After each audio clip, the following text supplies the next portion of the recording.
Hi guys, Agent Ruth here. I just wanted to quickly come on here and educate you guys on a little bit of questions that I've been speaking to my clients. So there's a lot of uncertainty right now due to the coronavirus. So I just wanted to kind of educate you guys on a couple of questions that a lot of people are skeptical about. There's a lot of rumors, and we want to come to you with the facts so that you guys can make an informed decision, okay? So I'm going to go ahead and call my lender and we'll get started. Calling Rick Cruz with House of Loans. Hi, Ruth. Hi, Rick. How are you doing? I'm doing well. How's it going? Good. So I just wanted to call you, and I've been speaking to a lot of clients. They have a lot of questions about, the mortgage process right now, everything with the coronavirus and how it's been affected. Like I was telling them, I wanted to kind of talk to you and hear it from you first before, we believe anything that the rumors that are going around. So, Yeah. are there still first-time buyer programs that are available to first-time buyers? Yeah, there definitely is. So before all of this happened, we probably had a good like 7, 8 different first-time buyer programs that we could use across the country. Okay. And the way that it works is you'll have certain. Well, I'm a loan broker, so we call them our investors. We have certain investors doing certain programs, and we did see like some tightening of the programs where, honestly, like the big banks, some of the bigger retail lenders, like I don't know when they're going to bring the programs back, but there's still a ton of them that are out there that are still doing these same programs. Like there's no problems with funding or anything like that. One of the biggest ones that we use is through the state of California. And that one's up and running. So they're still there. Right now, we can do down payment assistance programs with a 620 credit score Okay. and higher. Okay, because I know there are rumors of people thinking that they have to have a 700 FICO score right now.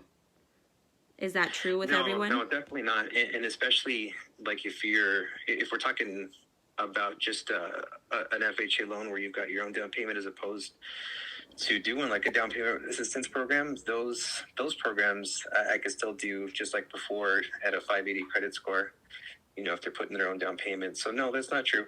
Okay. And there's no problems like with, FHA not having the funding or the backing to do loans. So yeah, those programs aren't going to go anywhere. The only thing, like I said, I've seen is some specific investors, some of the bigger banks, like they've started to put some restrictions on what they're doing at their specific companies, but that doesn't mean like the program or the industry overall has really changed that much. It's still kind of just business as usual for a lot of different investors.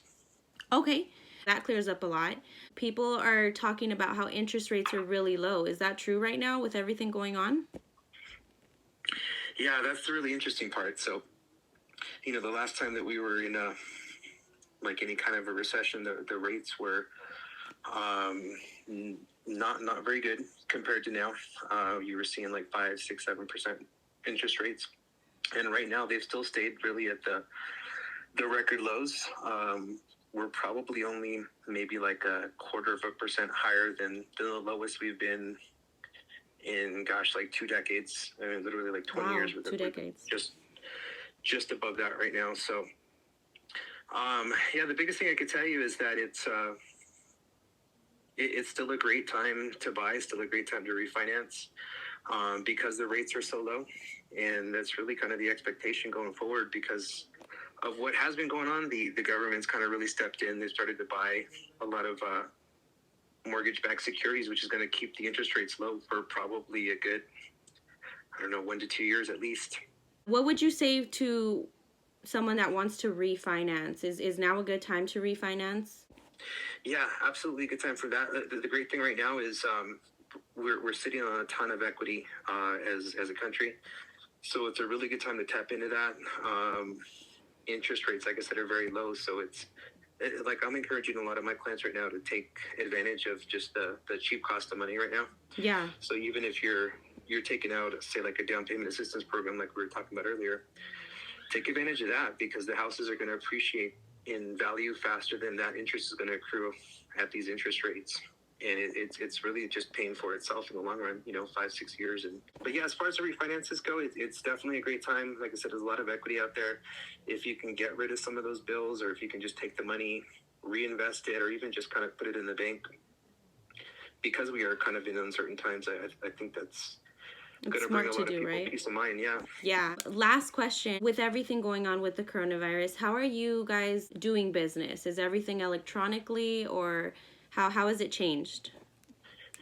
Yeah, it's kind of funny. I was doing a video on this just the other day for myself. But yeah, like the good thing with mortgages is we've kind of been moving to like a social distancing kind of platform the last few years anyway. Yeah. Because there's so many options like online, and so that's kind of where the industry's been moving regardless. And yeah, so right now we have options to do online applications over the phone with documents. As always, you can just submit them online or via fax or email.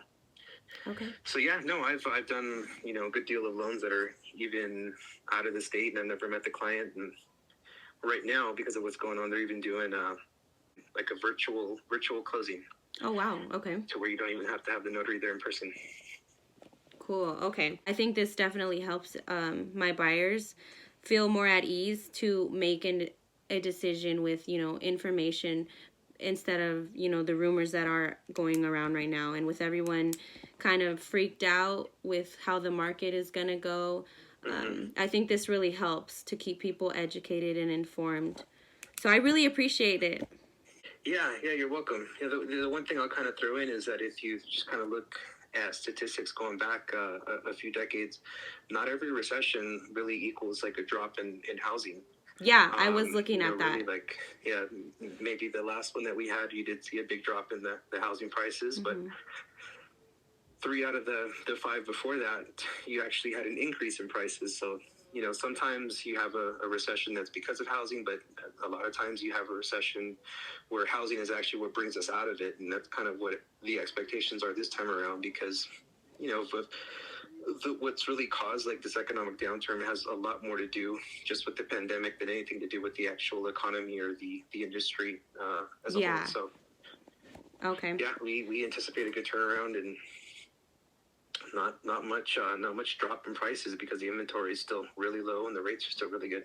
Yeah, inventory is low. I know I hear a lot of people telling me, "Oh, is the market going to crash? I'm waiting for the market to crash." And I'm telling them, "Well, right now, I think we only have about 2 months worth of inventory when we should be having about 6 to 8 months in a normal market." Yeah. And what that means is supply and demand comes in. So we have so many buyers, which creates that demand, and 2 months worth of inventory, which limits our supply.